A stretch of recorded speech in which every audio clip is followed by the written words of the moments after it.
रामकृष्ण हरी. सार्थश्री ज्ञानेश्वरी अध्याय 2, ओवी क्रमांक 230 ते 238. हे सांख्य स्थिती मुकुलित सांगितली तुझ येथ, आता बुद्धियोगु निश्चित अवधारी पा. जया बुद्धियुक्ता जाहलिया पार्था, कर्मबंधू सर्वता बांधून पवे. जैसे वज्र कवच लेईजे, मग शस्त्रांचा वर्षाव साहिजे. परी जय तेंसी उरिजे अचुंबित, तैसे ऐहिक तरी न नशे. आणि मोक्षू तो उरला असे, जेथ पूर्वानुक्रमू दिसे चोखाळत. कर्माधारे रहाटीजे, परी कर्मफळ न निरीक्षिजे.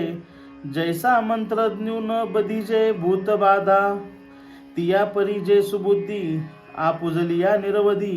हा असंताची उपाधी आकळू न सके, जेथ न संचरे पुण्य पाप. जे सूक्ष्म अति निष्कंप, गुणत्रयादी लेप न लगती जेथ. अर्जुना ते पुण्यवशे, जरी अल्पची हृदयी बुद्धी प्रकाशे. तरी अशेषही नाशे संसार भय. जैसी दीपकळिया धाकुटी, परी बहु तेजाते प्रगटिती. तैसी सद्बुद्धी तेथे कुटी म्हणू नये. अर्थ: येथपर्यंत तुला आत्मज्ञान थोडक्यात संक्षिप्त रूपात सांगितले.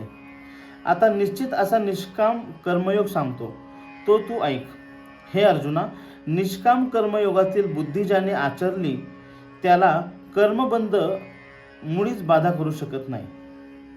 ज्याप्रमाणे अंगात वज्र कवच घातले म्हणजे शस्त्रांचा वर्षाव सहन करता येतो, शस्त्रांचा स्पर्शही न होता विजय प्राप्त करून सुरक्षित राहता येते, त्याप्रमाणे ऐहिक सुख नाहीसे न होता मोक्ष दूर राहत नाही.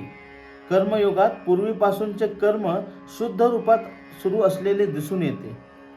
शास्त्रशुद्ध कर्माच्या आधाराने वागावे, परंतु कर्मापासून होणाऱ्या फळाची इच्छा करू नये. ज्याप्रमाणे मंत्र जाणणाऱ्यास भूताची बाधा होत नाही, त्याप्रमाणे अंतःकरणात अनासक्त भावाने कर्म करण्याची सद्बुद्धी निर्माण झाली म्हणजे देह धारण करून देखील उपाधी निर्माण होत नाही. ज्या बुद्धीला पाप पुण्याची बाधा होत नाही, जी खूप सूक्ष्म असून निश्चळ आहे आणि जिला सात्विक, राजस, तामस या गुणांचा लेप लागत नाही. अर्जुना, पूर्व पुण्याईने हृदयात थोडी देखील सद्बुद्धी निर्माण झाली तरी संसाराचे संपूर्ण भय नाहीसे होते. ज्याप्रमाणे दिव्याची ज्योत लहान असली तरी तिचा प्रकाश मोठा आवडतो, त्याप्रमाणे अंतःकरणातील निष्काम कर्माची सद्बुद्धी लहान आहे असे मानू नये. रामकृष्ण हरी.